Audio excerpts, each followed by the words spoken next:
चलिए एक बहुत इंपॉर्टेंट क्वेश्चन आपके साथ डिस्कस करता हूं ट्राइंगल चैप्टर का। In the figure m is the mid point of side CD। m is the mid point of side CD। इसका मतलब मैं यहां पे ये कह सकता हूं कि ये दोनों इक्वल है। तो जितनी इंफॉर्मेशन क्वेश्चन में दे रखी है उसको डायग्राम के ऊपर प्रॉपरली मार्क करिए ताकि आपको दिखता रहे। ओके, दूसरा हमें दे रखा है, अंडरलाइन कर लेते हैं, पैरेललोग्राम ABCD। इसका मतलब ये ABCD पैरेललोग्राम है। अगर ये पैरेललोग्राम है तो what we can think about, हम ये सोच सकते हैं कि इसकी ऑपोजिट साइड्स इक्वल होंगी और इसके ऑपोजिट एंगल्स भी इक्वल होंगे। तो ये दो बातें हमारे काम आ सकती हैं, प्रॉपर्टीज का साथ में आइडिया आपको होना चाहिए। तो इसका मतलब AD इक्वल टू BC और DC इक्वल टू AB लिया जा सकता है। And line BM is drawn, line BM is drawn मतलब B को M के साथ कनेक्ट किया मिड पॉइंट के साथ, intersecting AC at L and AD produced, AD को अगर प्रोड्यूस करते हैं तो ये BM को कहां पे मिलती है, E पे, यहां पे मिल रही है। तो हमें प्रूव करना है EL equal to twice of BL। चलिए देखते हैं इस क्वेश्चन को कैसे किया जाएगा।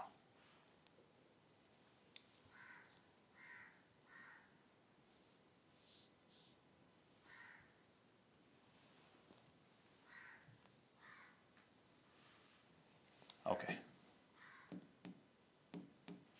EL equal to twice of BL। अब EL और BL को कनेक्ट करना है, पहले E और BL को लोकेट करते हैं कहां पे है, लेट अस सी। तो ये रही आपकी EL। अब क्योंकि हमें ये चाहिए, इसका मतलब मैं इसको ऐसे भी समझने की कोशिश कर सकता हूँ, I can understand that 2BL। इसका मतलब इसको ऐसे भी शायद लिखा जा सकता है, क्योंकि हम सिमिलैरिटी ही चैप्टर सॉल्व कर रहे हैं। तो ये बन गया, इसका मतलब लॉजिकली हमें रेशो चाहिए EL और BL की। तो EL और BL का दो अलग अलग ट्राइंगल्स में होना जरूरी है और कोशिश करेंगे कि कोई ऑपोजिट ट्राइंगल हो।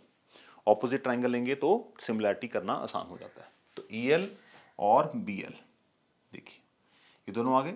EL हमारे पास इस ट्राइंगल में नजर आ रही है और अगर आप BL को देखेंगे, BL हमारे पास इस ट्राइंगल में नजर आ रही है। अगर आप इन दोनों ट्राइंगल्स को सिमिलर प्रूव कर दें तो मेरे पास EL और BL की रेशो आ जाएगी। पहले तो क्वेश्चन में आपको इस तरह से क्वेश्चन को तोड़ना पड़ेगा। तो यहीं से शुरुआत करते हैं, फिर आगे बात करते हैं क्या करना है। सबसे पहले ट्राइंगल हमने आइडेंटिफाई कर लिए। In triangle ELA and triangle, अगर ये ELA लिया है तो वो ले सकते हैं BLC, ट्राइंगल BLC। यहां पे ऑर्डर इंपॉर्टेंट नहीं है जब आप एंड वर्ड यूज करते हैं। जब सिमिलैरिटी का सिंबल डाल दिया फिर ऑर्डर इंपॉर्टेंट है, फिर कोई गुंजाइश नहीं है गलती होने की।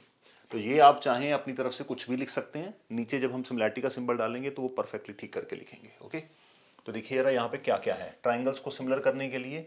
यहाँ पे साइड्स की कोई बात नहीं की गई क्वेश्चन में, ठीक है।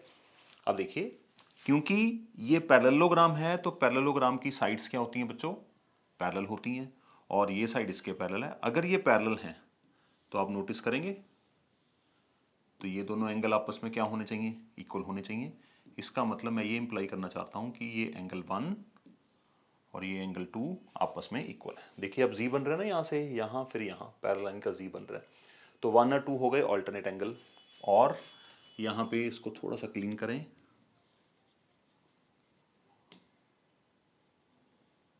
1 और 2 हो गए ऑल्टरनेट एंगल, और यहाँ पे हम लेते हैं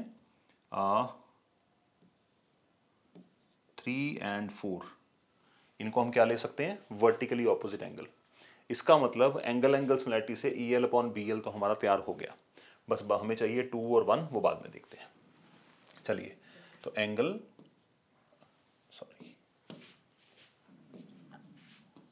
angle 1 equals to angle 2।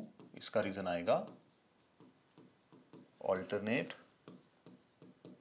Interior angles, and moreover angle 3 equals to angle 4, vertically opposite angles. आप पूरा लिख दीजिएगा एग्जाम के लिए, ठीक है। अब हमारे पास आ जाएंगे triangle similar, therefore triangle ELA is similar to. अगर आप ऑर्डर के लिए श्योर नहीं, आप कैसे देखेंगे, 1 2 के इक्वल है, 1 E है 2 B है, तो जहां पे E है वहां पे B होना चाहिए। E बिल्कुल बिगिनिंग में है तो B को भी हमने बिगिनिंग में डाल दिया। अच्छा, और किसके इक्वल है, 3 4 के इक्वल है। 3 क्या है, L वर्टेक्स, और 4 क्या है, L वर्टेक्स। तो जहाँ पे एल होगा वहाँ पे एल होना चाहिए, एल बीच में है तो एल बीच में आ गया, और ये आ गया हमारा एंगल एंगल सिमिलरिटी। अब हमें चाहिए क्या यहाँ पे, E L upon B L चाहिए। तो देखो यार, ई एल और बी एल आपस में कनेक्टेड हैं, और क्या चाहिए हमें पता नहीं, बाकी राइट साइड पे हमें कौन लेके आएगा, तो हम क्या करते हैं सारी रेशियोज नोट कर लेते हैं। L A upon L C and E A upon B C. तो ये क्या आ गया, corresponding parts of similar triangles. तो जो हमें चाहिए था वो हमने यहाँ पे जनरेट कर लिया। अब इन दोनों में से कोई भी एक हमें 2:1 ला के देगा। अब देखिएगा क्वेश्चन में ट्विस्ट आने वाला है, कैसे आएगा, ध्यान से डायग्राम को एनालाइज करते हैं दोबारा से। देखिए, जब मैं आपको क्वेश्चन समझाता हूं तो मैं बहुत ज़्यादा बोलने की कोशिश करता हूं ताकि आप लोगों को ये क्वेश्चन भूल ही ना जाए, ठीक है। तो जब आप प्रैक्टिस करेंगे तो आपको इतना वक्त नहीं लगेगा। अब E L upon B L हमारा सेट हो गया। अब हमें देखना है 2:1 कैसे आएगा। पहले हम इसको देखते हैं, ई ए अपॉन बी सी को, ई ए अपॉन बी सी, बस इसी से हमारी बात बन जाएगी। ये दोनों ही हमारे क्वेश्चन को सॉल्व करा देंगे। कैसे कराएंगे देखिएगा ध्यान से। अगर मैं यहां पर इलस्ट्रेशन को समझिए, ई ए अपॉन बी सी लेता हूं, ठीक है, ये इक्वल तो है ही है हमारे।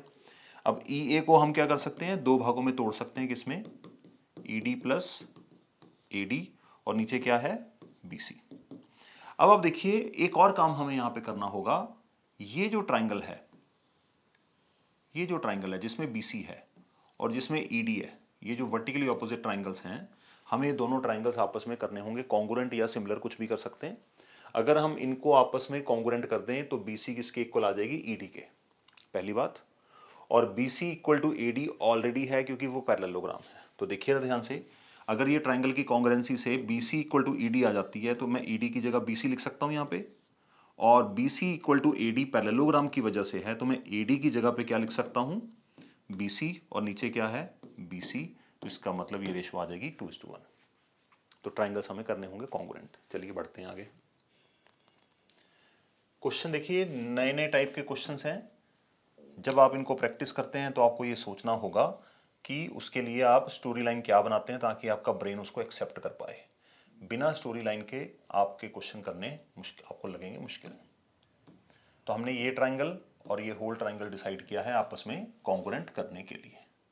1 2 3 4 एंगल ले चुके हैं, इनको मैं हटा देता हूं एक बार। सिर्फ ये है एंगल 1 और ये है एंगल 2। ओके, तो ट्राइंगल्स को कॉन्ग्रुएंट करने के लिए हमारे पास क्या क्या इंफॉर्मेशन है, नोटिस करें।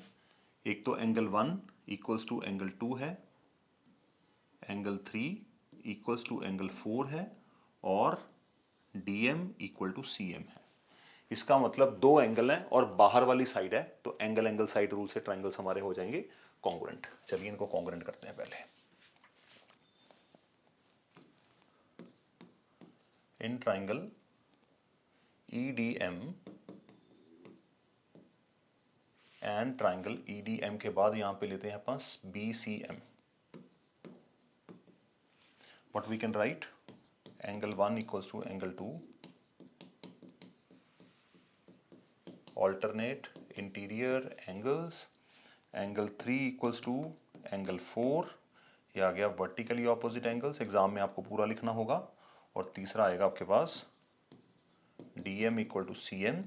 उसका रीजन क्या है, M is the mid point of DC. तो therefore we can say triangle EDM is congruent to triangle BCM by using angle similarity, sorry, AAS congruency rule। तो ट्राइंगल हो गए कॉन्ग्रुएंट। इसका मतलब हम यहाँ पे ले सकते हैं, हमें क्या चाहिए था, BC इक्वल टू ED चाहिए। तो therefore we can write ED equals to BC CPCD। ठीक है जी। नाउ हमें क्या चाहिए, EA अपॉन BC। ये हमने टारगेट पकड़ा था यहाँ पे। तो देखिए हमारे पास है EL upon BL, EL upon BL equals to EA upon BC। तो व्हाट वी कैन राइट, अब हमें तोड़ना होगा ई ए को। ई ए किसका कॉम्बिनेशन है, ई डी और ए डी का।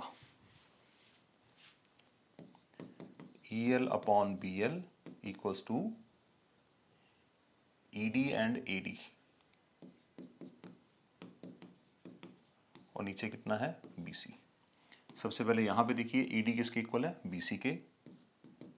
तो E L upon B L equals to E D की जगह हमने डाल दिया बी सी, इसको ए डी रखते हैं। और क्योंकि ए डी यहाँ पे इसलिए रख रहा हूं क्योंकि मुझे अगले स्टेप में एक्सप्लेन भी तो करना है ना कि ये ई डी बी सी कैसे बन गया, बिकॉज ई डी इक्वल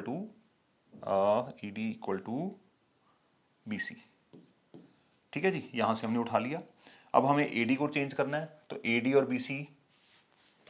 और बी सी फिर से इक्वल हैं। क्यों इक्वल हैं, क्योंकि पैरेललोग्राम के ऑपोजिट एंगल्स हैं, ऑपोजिट साइड्स हैं। तो पैरेललोग्राम के ऑपोजिट साइड्स हैं तो वो इक्वल होती हैं।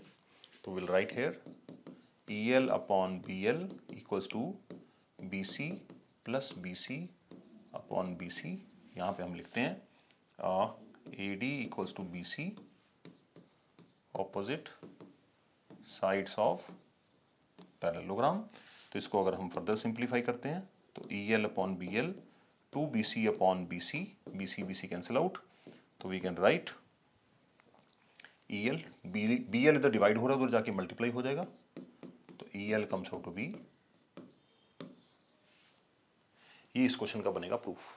तो थोड़ा सा मैंने लेंथ के साथ समझाने की कोशिश की है, आप इस क्वेश्चन को ट्राई करिए। 2 स्टेप का क्वेश्चन है, अच्छी तरह से प्रैक्टिस करिए, आ जाएगा। एग्जाम में बहुत बार दिखा है और 5 मार्क्स का आता है। Till then I wish all the best.